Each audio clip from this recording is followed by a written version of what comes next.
wabarakatuh.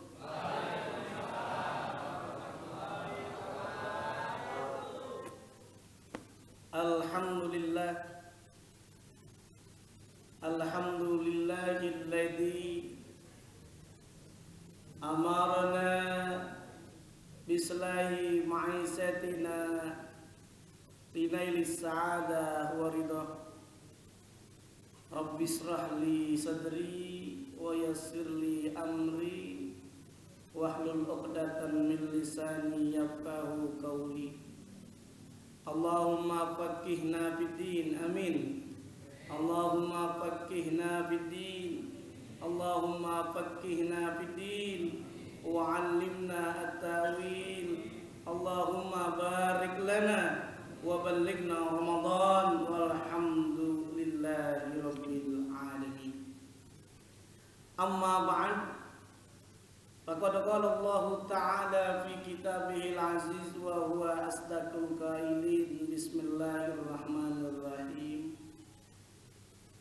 Wa ma min dabbatin fil ardi illa 'ala Allah rizquha. Al-ayat. Shadaqallahul azim. Hadirin hadirat, shaimin shaimat jamaah salat zuhur Masjid Miftahul Anwar ya. Miftahur Rahmah, yang berarti mudah-mudahan kita mendapatkan kunci kasih sayang, terutama yang ada di masjid yang ada di lingkungan Jiwasraya. Pada kesempatan kali ini, tema yang akan kita bahas yaitu tentang mencari rezeki. Kita sudah mencari rezeki setiap hari, berangkat. Ada yang berangkat dari rumah jam 4, ada nggak? Mana dia orangnya? 3:30 sudah ada, dari sahur langsung biar nggak macet. Ada yang dari jam 4, ada yang jam 5 dan seterusnya. Pulang kadang-kadang habis tarawih baru pulang. Karena kenapa? Menghindari macet. Berupaya kita semaksimal mungkin mencari rezeki. Rezeki yang kita dapatkan baik besar maupun kecil, hendaknya wajib kita nikmati, wajib kita syukuri. Sebesar apapun, sekecil apapun rezeki kita, kalau kita nikmati, itu insya Allah berkah. Amin ya rabbal. Kalau kita ingin mengetahui binatang yang paling berkah itu ada itu. Kalau kita bisa belajar binatang yang paling berkah itu diantaranya ayam, Pak. Bagaimana ayam dikategorikan binatang yang berkah? Coba kita renungkan. Ayam dipotong 1 hari, dimakan oleh manusia itu bisa jutaan. Dipotong, dimakan, sampai detik ini ayam masih ada nggak? Masih ada. Itu dikategorikan berkah.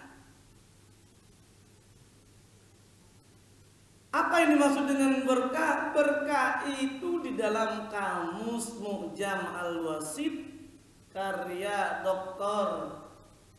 Anis Ibrahim atau Unes Ibrahim dinyatakan yang dimaksud dengan berkah adalah ada 2 makna. Yang pertama birkah, yang kedua ziyadatul khair. Apa itu makna birkah? Birkah itu maknanya kolam. Coba kita renungkan nih. Kita punya kolam di tempat MCK, tempat kita mandi. Itu air yang ada di kolam setiap hari itu kita pakai. Pakai isi lagi, bukan hanya seminggu, bukan hanya sebulan, bertahun-tahun kita pakai air yang di kolam masih ada. Itu simbolnya adalah keberkahan. Kalau kita punya harta, punya rezeki sedikit, kalau tadi kita sikapi dengan bersyukur, nikmat rasanya. Oh, alhamdulillah, kita buka, makan, Pas buka maghrib makan sama minum, walaupun cuma makan sama nasi aja nikmat rasanya. Nasi putih aja itu nikmat rasanya. Kalau kita nikmati ditambah garam dah, Masya Allah, nikmat rasanya. Ditambah sayur asem, itu alhamdulillah. Ditambah dendeng 8, itu kita merasa bersyukur, nikmat rasanya. Rezeki yang kita cari berupaya, yang tadi kategorinya tadi birkah, simbolnya tolong. Bagaimana rezeki kita yang berkah? Ciri-ciri rezeki yang berkah, walaupun sedikit itu nikmat rasanya. Umpamanya ada yang tukang nasi uduk, dia bisa makan tuh sehari-hari buat makan anaknya, buat keluarganya. Tapi di luar perkiraan rezeki yang berkah, dia bisa mengkuliahkan, nyekolahkan anaknya sampai ke perguruan tinggi, lulus S1, lulus S2 sampai lulus doktor. Apa sebabnya? Rezekinya berkah. Yang belum lama ini nilai IPK tertinggi mahasiswa itu ternyata mahasiswi yang dimuat, yang dimasuk di stasiun televisi, ternyata bapaknya bukan orang kaya, bapaknya tukang ngais, tukang beca.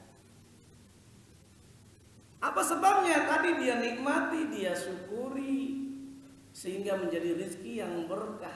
Alhamdulillah. Kalau rezeki kita tidak berkah, ciri-cirinya seperti apa?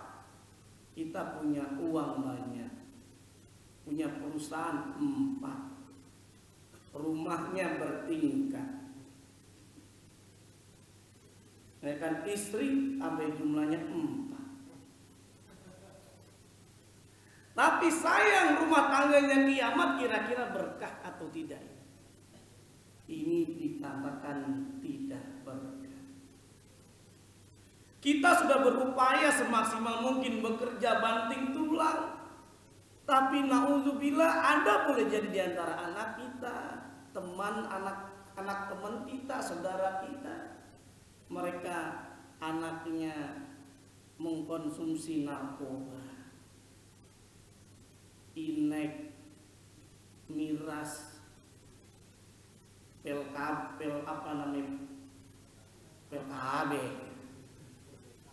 LBK, ada namanya topi miring, topi menclek, bahkan dioplos itu.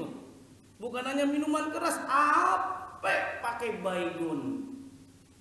Jadi kalau minuman keras itu cuma miring, kagak gaul. Kalau yang gaul habis minum mati. Yusuf, Masya Allah. Ini naudzubillah, boleh jadi ada di antara harta kita, rezeki kita yang belum berkah. Apa sebabnya? Boleh jadi di rezeki kita, harta kita ada hak orang lain yang belum kita tunaikan. Kita belum keluarkan zakat kita belum keluarkan sedekah, infak atau wakaf kita. Karena dengan kita mengeluarkan, insya Allah harta kita akan menjadi berkah. Boleh jadi kita renungkan, kenapa ya suatu ketika kita parkir di tempat mobil, parkiran mobil, padahal yang parkir di tempat mobil itu banyak sekali. Mobilnya lebih bagus dari mobil kita, tapi herannya kenapa mobil kita yang hilang. Boleh jadi kita berusaha nggak, dasar pencuri. Pencuri, maling, rampok dan sebagainya itu pekerjaannya. Kita doakan aja biar dapat hidayah. Yang perlu kita renungkan, semestinya kita evaluasi bagaimana rizki yang kita dapatkan itu. Apakah sudah betul kita mendapatkannya? Jangan-jangan lagi-lagi ada hak orang lain. Saat kita bekerja boleh jadi kadang-kadang mohon maaf yang kecil-kecil aja. Pulpen kantor ada di rumah, staples ada di rumah, gunting kuku pabrik, perusahaan memang kecil, tapi nanti akan dimintai pertanggungjawaban kita oleh Allah Subhanahu wa taala. Dari mana rezeki kita? Ini bulan Ramadan, bulan yang sangat mulia, kita diingatkan, kita renungkan dapat rezeki, nikmati saja H2N, hadapi, hayati dan nikmati.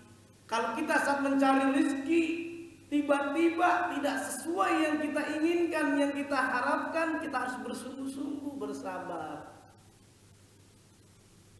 Karena kenapa? Allah telah menegaskan dalam surah Hud ayat 7, semua yang ada di muka bumi ini sudah ditentukan rezekinya oleh Allah Subhanahu wa taala. Wa ma min dabbatin fil ardi illa 'alallahi rizquha. Sudah ditentuin oleh Allah rezekinya. Sampai-sampai jangankan binatang yang melata, manusia pun kalau kita berusaha bersungguh-sungguh, insya Allah dapat rezeki. Man jadda wajada, barang siapa yang bersungguh-sungguh pasti dapat. Kita bisa belajar nih hadirin hadirat. Tadi dengan ayam. Ayam itu sampai kenapa dikategorikan binatang berkah? Coba kita belajar dengan ayam. Ayam, orang-orang belum bangun dia udah bangun. Subuh-subuh bangunin, kukuruyuk. Itu kalau kita kasat mata tidak ada bedanya, kukuruyuk biasa tuh ya. Tapi kalau menurut ahli tasawuf, musawwifin, dia menyatakan karena ayam ketika kukuruyuk itu sebetulnya lagi bertasbih, sedang berzikir kepada Allah Subhanahu wa taala. Sebagaimana dalam firman Allah, yusabbihu lahu ma fis samawati wa ma fil ardh. Jadi pada dasarnya apa saja yang ada di muka bumi termasuk binatang, ayam itu lagi bertasbih. Kukuruyuk, kata musawwifin itu sebetulnya mengingatkan, fadhkurullah, zikirlah kita kepada Allah, bangun. Kalau bangun insya Allah rezeki kita berkah. Bahkan saya mendapatkan informasi dari dokter spesialis dalam dan dokter akupuntur, dia menyatakan kalau kita ingin memiliki rezeki yang berkah, dibangun malam. Ternyata luar biasa sekali, ini bulan Ramadan kita bangun malam dulu nih. Alhamdulillah, bukan hanya kita sahur sambil nonton pipa Piala Dunia Brazil. Ternyata tuan rumah 7-1 kalah. Sama mana itu? Hah? Sama Jerman. Ini saya lihat tampangnya bapak-bapak, ibu-ibu juga keturunan Jerman saya lihat ini. Apa itu Jerman? Ibu Jereng, bapak preman. Yang coba kita lihat lagi.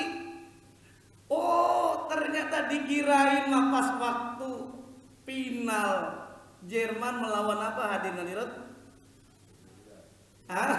Argentina. Dikirain sampai 120 menit itu adu penalti, ternyata beda. Itulah yang namanya game. Nih kembali kita diingatkan, bulan puasa kita dilatih untuk bangun malam biar harta kita berkah. Ternyata bukan hanya organ tubuh kita, harta kita berkah, termasuk organ tubuh kita ini yang baik. Menurut dokter Heldi, dia menyatakan fungsi jantung, fungsi paru-paru bekerja efektif kurang lebih pas jam 3 sampai jam 5. Makanya orang yang bangun malam biasanya usianya lebih panjang, karena dia bersyukur atas nikmat Allah karena berfungsi. Kalau kita tidur itu tidak berfungsi. Hadirin hadirat shaimin shaimat yang dimuliakan oleh Allah Subhanahu wa taala.